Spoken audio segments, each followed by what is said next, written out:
What's going on, everyone? Badger here. One of the first things I do every morning, of course, is you have to look at X. You have to look at the social medias just to see what the news stories are, what we might be talking about for the day. And unfortunately, and I will just preface this if you haven't seen it before in the streams, I am a very big Assassin's Creed fan.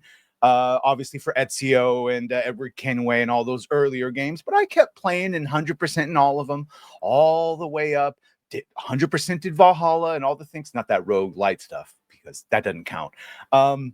Didn't play Mirage, or I played the very beginning and I don't care about Basim. I know what happens. And then for all the reasons, have not played Assassin's Creed Shadows, but I still love the series, would love a return to form. And I even like the Assassin's Creed movie for several different reasons, or at least what they tried to do. And something tells me that movie is going to be looked upon a bit more fondly after this.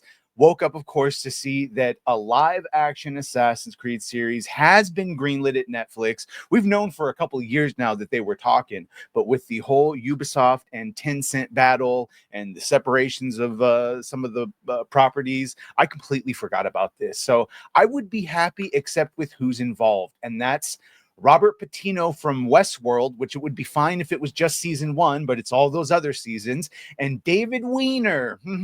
Jokes aside, Halo. Halo is an abomination of a television show. It's one of the reasons Paramount failed, and it's one of the reasons Halo dropped even further in popularity. And millions of people saw that show and thought, this is Halo. This is the video game that people like. And I would be gutted if Assassin's Creed had a similar experience, because people have somewhat forgotten that movie. Let's see. So yes, live action Assassin's Creed with the creators of Westworld and Halo. They've talked about the show, but before that, in 2020 is when we got our first announcement that Netflix announcing today that it had entered into an agreement with Ubisoft to develop content based on the international best-selling video game franchise Assassin's Creed. First series in development is slated to be an epic, genre-bending live action, because you have to do present day and then different past periods depending on whose bloodstream you're going into or whose memories you're going into.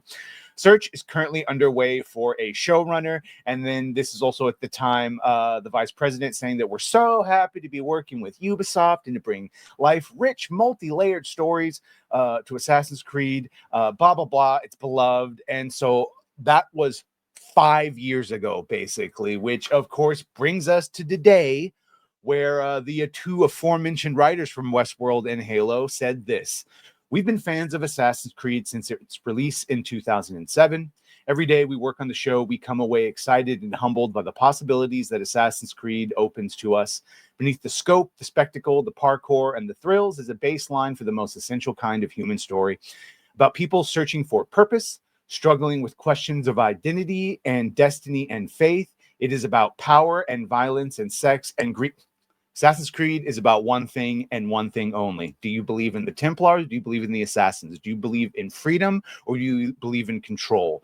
Now, everything they just said falls all under that. But really it comes down to, do you believe in free will, or do you believe in the free will to control other people's free will, which is what those two ideologies. The Assassins want free will to be primary, that human choice, individual human choice, is primary. And even though that might lead to horrible consequences, we are the architects, and no higher power sits in judgment, and we are the ones that are responsible for our decisions, whether they be great or terrifying. And then you got the Templars, which many we would just call the deep state, and all of them, and they just think, no, humans are stupid, dumb animals. We're smart. We have power. We will use power. And that is all Assassin's Creed has been throughout the ages. It's a fight for free will and control. So down here they say, but more than anything, this is a show about the value of human connection across cultures, across time. And it's about what we stand to lose as a species when those connections break.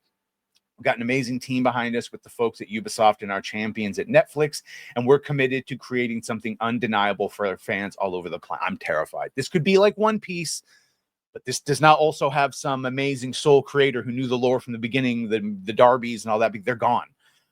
Friedlander also here sharing, when we first announced our partnership with Ubisoft in 2020, we set out with an ambitious goal to bring the rich, expansive world of Assassin's Creed to life in a bold new way. Now, after years of dedicated collaboration, it's inspiring to see just how far that vision has come, guided by the deft hands of Robert Patino and David Weiner, or Weiner, probably Weiner. The team has carefully crafted an epic adventure that both honors the legacy of Assassin's Creed franchises and invites longtime fans and newcomers alike to experience the thrill of the Brotherhood as never seen before. So the official synopsis, centered on the secret war between two shadowy factions, either the hidden ones or they'll probably just go right to their assassins and Templars. One set on determining mankind's future through control and manipulation, while the other fights to preserve free will. Well, at least they got that part right. The series follows its characters across pivotal historical events as they battle to shape humanity's destiny. So there we go. Absolutely terrified based on everything I've seen in the later parts of Westworld, and the entirety of Halo is just an abomination. Who knows?